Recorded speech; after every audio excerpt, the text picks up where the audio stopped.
Hello everyone, আশা করছি সবাই ভালো আছেন। আপনি কি বাড়ি কেনার কথা চিন্তা করছেন? তো আপনি যদি ইউএসএতে বাড়ি কিনতে চান এবং আপনি বাড়ি কেনার সময় একটা নিশ্চয়ই অফার দিতে হয়, পারচেজ অ্যাগ্রিমেন্ট। তো কিভাবে আপনি অফারটা দিলে আপনার বাড়িটা পাওয়ার সম্ভাবনা সবচেয়ে বেশি থাকবে, সেই বিষয়টা নিয়েই আজকে কথা বলবো।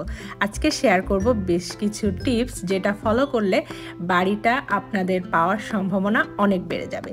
তো প্রথম হচ্ছে প্রি অ্যাপ্রুভাল লেটার। আসলে দুই ধরনের অ্যাপ্রুভাল হতে পারে, একটা হচ্ছে প্রি অ্যাপ্রুভড আর একটা প্রি কোয়ালিফাইড।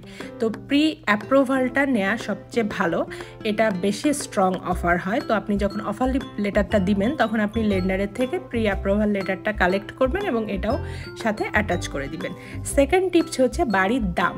বাড়ির দাম কত অফার করবেন আপনি, এটা একটা খুবই ইম্পর্ট্যান্ট বিষয়, কারণ আপনি নিজেও ঠকতে চাচ্ছেন না, আবার বাড়িটা আপনি পেতে চাচ্ছেন।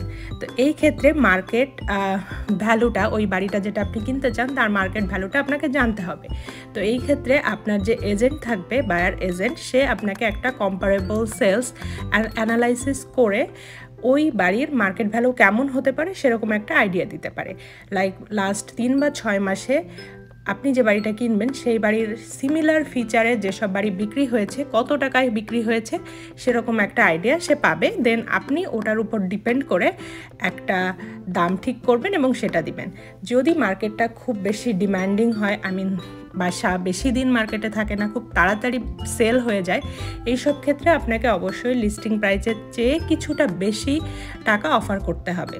তো এই ক্ষেত্রে যখন আপনি অফার একটু বেশি করতে হচ্ছে, তো আপনি কতটা বেশি অফার করবেন এটা আপনি আপনার এজেন্টের কাছ থেকে আইডিয়া নেবেন। এবং আরেকটা যেটা ইম্পর্ট্যান্ট টিপস, সেটা হচ্ছে আপনি প্রাইস এসকেলেশন বলে একটা বিষয় হয়, সেটা অ্যাড করে দিবেন আপনার অফারে। তো এসকেলেশন বিষয়টা কি সেটা একটু বলি। আপনি যখন একটা বাড়ি ধরেন $4 লাখ কিনতে চাচ্ছেন, কিন্তু আপনি মনে করছেন যে কেউ তো আমার চেয়ে আসলে $4,05,000 যদি দেয় সে পেয়ে যাবে, $5,000 জন্য আমি বাড়িটা লস করতে চাই না, হারাতে চাই না। তাহলে আপনি কি করবেন, আপনি অফারটা $4 লাখ দিবেন, কিন্তু আপনার পারচেজ এগ্রিমেন্টে একটা ক্লজ অ্যাড করে দিবেন, সেটা হচ্ছে এসকেলেশন। লাইক আপনি $4,10,000 পর্যন্ত দিতে রাজি আছেন। কেউ যদি 4 লাখের বেশি দেয় তাহলে আপনি তার থেকেও $1,000 বেশি দিয়ে বাড়িটা নেবেন। সেটা হচ্ছে আপ টু $4,10,000 পর্যন্ত। লাইক আপনি $4 লাখ দিয়েছেন, কেউ দিয়েছে $4,05,000, তখন আপনি সেই সুযোগটা আপনার থাকছে, পুরোপুরি আপনি রিজেক্ট হয়ে যাচ্ছেন না। সে 5,000 দিয়েছে, আপনি আরও 1,000 বেশি দিলেন, 5,06,000 দিয়ে আপনি বাড়িটা নিয়ে নিতে পারবেন। তো এভাবে আপনি এসকেলেশন দিতে পারেন।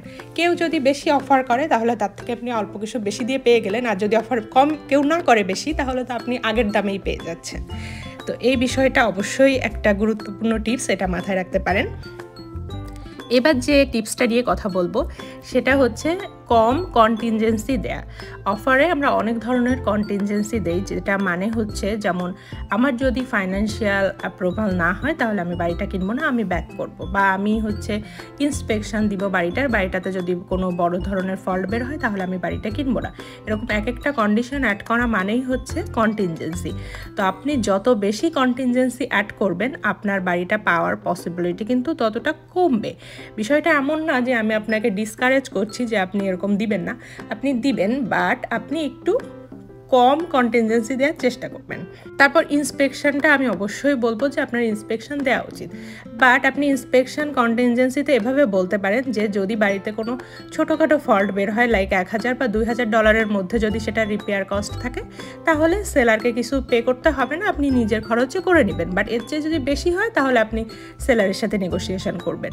অনেকেই আছে যে ইন্সপেকশন কন্টিনজেন্সি দিয়ে দেয়, তারপর আর কিছু বলে না, তখন সে $1, $2, $5 আসলে যদি কোনো রিপেয়ার লাগে সেটা হচ্ছে আপনি সেলারের থেকে চেয়ে নেবেন। বাট আমার মনে হয় না এত টাকার একটা বাড়ি কেনার সময় এরকম $1-2,000 আসলে ছাড় দেওয়াই যায়, কারণ যদি বাড়িটা ভালো হয়। তো এই বিষয়টা মাথায় রাখতে পারেন।